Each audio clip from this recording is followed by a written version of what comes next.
you think, do you remember the name of the main character? That's question 4. Maud. Okay, so if you think of Maud's life, for example, what did she have to obey her husband about? What were the various things that she could or could not decide by herself? Morgan, if you're saying they wanted to be free. Yes? She was the wife of her husband, so she had to make cook and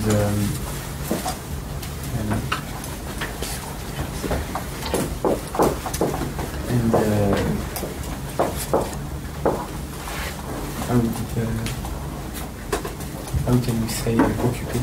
S'occuper. S'occuper de somebody? Yes? Yeah.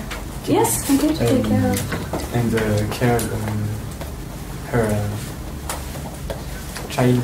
Okay. She has to take care of her child. To make cook?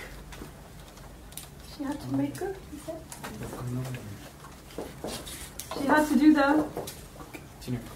Yes, to do the dinner, to do the cooking. The cooking, okay.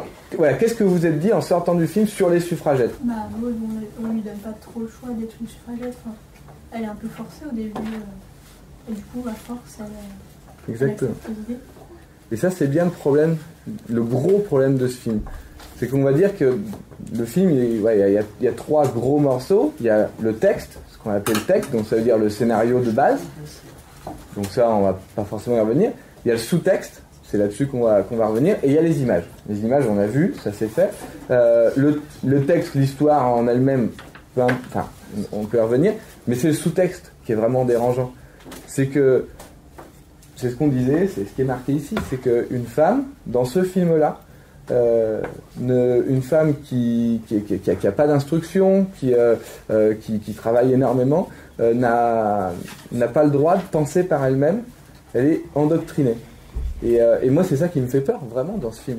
C'est de se dire que, en fait, l'engagement n'existerait pas, quoi. S'il y a 2-3 gourous, parce que finalement, cette Miss, elle est considérée comme une gourou. Hein, je veux dire, on la voit très vite passer comme ça avec son chapeau, et puis c'est tout. Et par contre, Maud, elle n'a pas le droit. On la force presque, parce que voilà, quand elle vient parler, elle n'avait pas prévu de parler. Quand à l'usine ça se passe mal, et finalement c'est jamais elle-même qui prend la décision. C'est à cause d'un événement qu'elle se retrouve à chaque fois pris là-dedans. Et vous, est-ce que ça vous choque, ça? J'aimerais rebondir, si tu me permets, sur ce que disait Sébastien tout à l'heure, et tu as tout à fait raison, et je sais plus qui d'autres est intervenu, sur le paradoxe qu'il y a sur la représentation de Anne Pankhurst dans ce film, qui dit des actions, pas des mots, agissez, arrêtez de parler, et qu'on ne voit qu'une fois en train de parler. On voit de temps en temps des articles de journaux qui passent, des gros titres, on ne sait pas plus sur cette brave dame. Et donc elle est effectivement, son portrait est fait de telle sorte qu'on a l'impression, comme tu le dis, que c'est uniquement un gourou. Ce que c'était peut-être sans doute aussi dans une certaine mesure, ou en tout cas un personnage charismatique, mais c'est quelqu'un qui s'est véritablement engagé dans la lutte, qui a fondé le mouvement bien avant que les personnages comme Maud en 1912 s'y engagent, hein, qu'il a formé 4 ans plus tôt, 5 ans plus tôt, et qui a fait de la prison maintes et maintes fois. Ça, c'est pas du tout montré dans le film. Alors, on peut pas tout montrer, je dis pas qu'il faut tout montrer, mais ça, le portrait qu'on en fait est presque une caricature inversée de la figure historique. Bah oui, parce que là, quand on voit le personnage de Miss Pankhurst, qu'est-ce qu'il raconte son personnage quand vous le prenez juste comme ça? Est-ce que vous pouvez me raconter sa vie pratiquement de tous les jours, quoi? C'est vrai qu'elle dit juste aujourd'hui ce qu'il faut faire, et que du coup c'est les autres qui font à sa place. Ouais, exactement. Et même, on a même une idée de comment elle vit quand on la voit comme ça. Il y a des gardes sans arrêt avec elle qui les bien arrêtés. Son rôle, lui, avec un mari riche, oui, voilà. Ouais, carrément. On peut penser que c'est une héritière, que peu importe, mais finalement, comme elle nous est présentée, c'est limite une personne qu'on déteste, quoi. C'est une personne pour qui on a assez peu de respect, parce qu'on la voit réussir à galvaniser des foules de pauvres jeunes femmes qui bossent depuis qu'elles ont 7 ans et qui d'un seul coup, on va leur faire croire à quelque chose, mais finalement, pourquoi faire aussi? Enfin, ouais, parce qu'à aucun moment, on va nous dire à quoi sert ce droit de vote là aussi. La seule fois où son mari lui dit qu'est-ce que tu vas faire du droit de vote, elle lui dit la même chose que toi. Alors, ça, on reviendra peut-être, vous reviendrez là-dessus, parce qu'en plus, il y a un problème de date au niveau du droit de vote aussi des hommes. Enfin, vous verrez ça avec Madame Vargas plus tard, mais voilà, la seule réponse à quoi sert le droit de vote dans ce film, c'est pour faire la même chose que les hommes. Mais non, c'est pas que ça. C'est pas ah bah tiens, l'homme il pisse debout, bah moi je vais aller pisser debout. Non, c'est pas la question. Il faudrait expliquer ce combat. Là, on l'explique pas. C'est trop facile de renvoyer ça aux hommes. Et finalement, c'est tout ce sous-texte qui est quand même très très compliqué, de la même manière qu'un homme peut cogner sa femme, parce que c'est ce qui est montré là-dedans, hein, quand les flics la ramènent, etc. Et donc finalement tout ça, toutes ces petites choses du quotidien nuisent complètement au projet initial qui est de montrer comment est-ce qu'on a construit le droit de vote des femmes en Angleterre. Et donc ça c'est... Enfin, voilà, moi ça m'a vraiment exaspéré de montrer ça de cette façon-là, et notamment de montrer quelqu'un comme quelqu'un qui est au-dessus de tout, qui a pas peur des lois ni rien, puisque finalement elle sort devant les flics pratiquement. Enfin voilà, ils sont juste derrière, ils n'arrivent pas à la rattraper. À l'époque, là on est quand même au début du siècle, les voitures elles vont à 30 km/h, mais un cheval va aussi vite. Hein, donc voilà, tout est fabriqué pour qu'on ait envie de pleurer sur cette pauvre Maud, qu'on enlève son gamin et tout, mais par contre qu'on ne comprenne à aucun moment le vrai fond du film, qui est comment est-ce qu'on construit le droit de vote et surtout à quoi ça sert. Et d'ailleurs on comprend le résultat de l'enquête parlementaire finalement qui dit on n'a pas trouvé de raison de nous donner le droit de vote, moi non plus dans le film finalement je n'ai pas trouvé. Voilà. À part la vie pour les femmes quoi. Voilà, c'est exactement ça.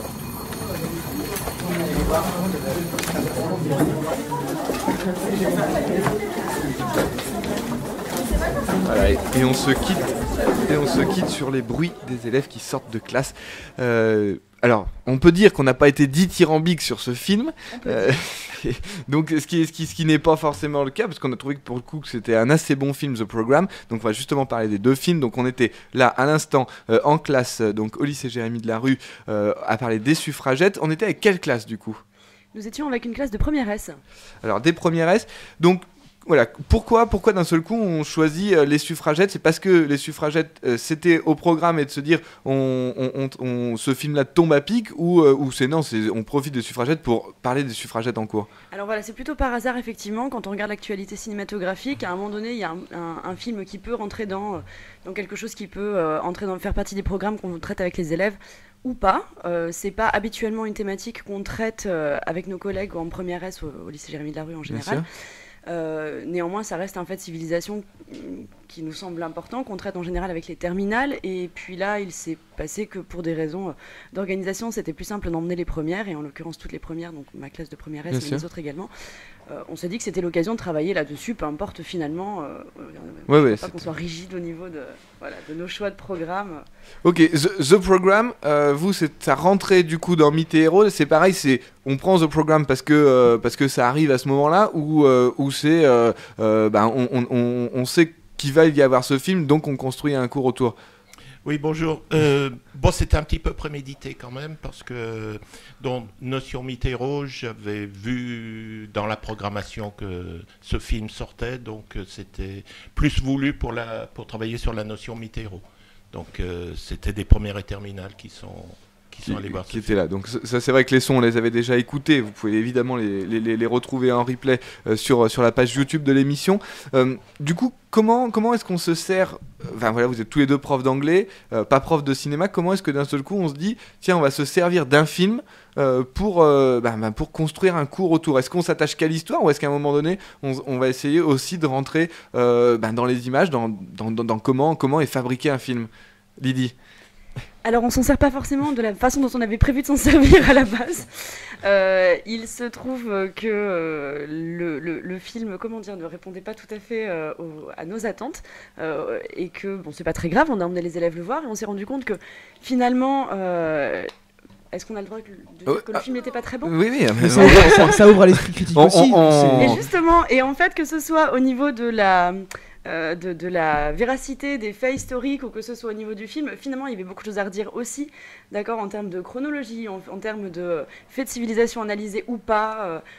Dans ce film, on en a parlé avec les élèves, effectivement, le fait que le film laisserait presque entendre que tous les hommes avaient le droit de vote à l'époque et qu'on ne sait pas bien à quoi ça sert, hein, finalement, c'est ça le message. C'est ça. Moi, je suis sortie en me disant ah ben c'est dommage, j'aurais bien aimé donner aux élèves l'envie de voter. Bon ben pour le coup le film, je crois pas qu'il est non, là.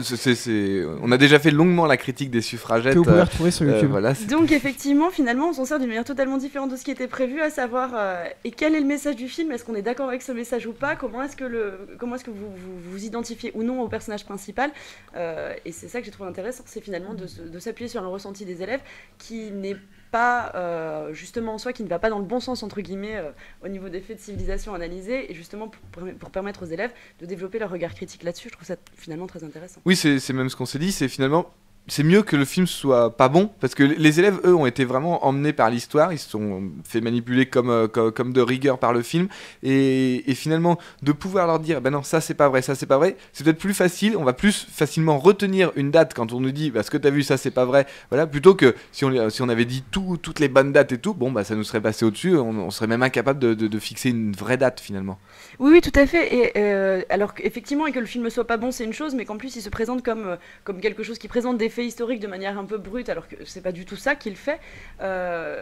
Les élèves se méfient pas forcément de cet aspect-là. Ils se diront, oh, peut-être que d'accord, on fait semblant de rentrer un petit peu dans la peau du personnage alors qu'on n'y est pas vraiment, enfin ce genre de choses. Ouais, et puis ils se méfieront pas entre guillemets si on nous dit qu'à ce moment-là, je ne sais pas qui, Lloyd George a entendu un personnage qui s'appelle Maud dans une enquête parlementaire, ça doit être vrai, quoi. Enfin, voilà, ouais, bien sûr.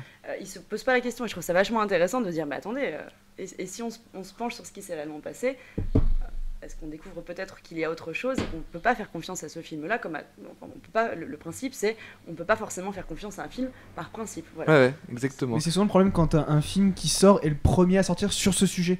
Et j'ai l'impression que Les Suffragettes, c'est un peu le premier film qui aborde frontalement ce sujet de manière complètement explicite. Et en général, quand un film sort sur un sujet et que c'est le premier à le traiter, eh ben on le prend en exemple jusqu'à ce qu'il y en ait un prochain qui sorte et qui là sera peut-être plus nuancé, plus creusé, plus intéressant, quoi. Et c'est effectivement une discussion qu'on a eue à la suite de ce cours avec Guillaume, de se dire finalement sur certains faits qui sont traités par 5, 10, 15 films, on peut peut-être se permettre certaines libertés. Des cadrages, disons. Voilà, et que ce soit effectivement un choix artistique ou pas, à la limite, il y a des choses qu'on peut se permettre. Quand effectivement il y a peut-être une variété moindre, comme c'est le cas effectivement avec le Suffragette, où on trouve un autre film un peu plus documentaire, mais finalement c'est vrai que c'est pas un thème grand public, on va dire ça comme ça. Bon, je trouve ça peut-être un peu plus délicat, effectivement, de la part des cinéastes. C'est vrai qu'aujourd'hui, on peut faire des comédies avec des films de guerre, quoi. Exactement, bah, bien sûr.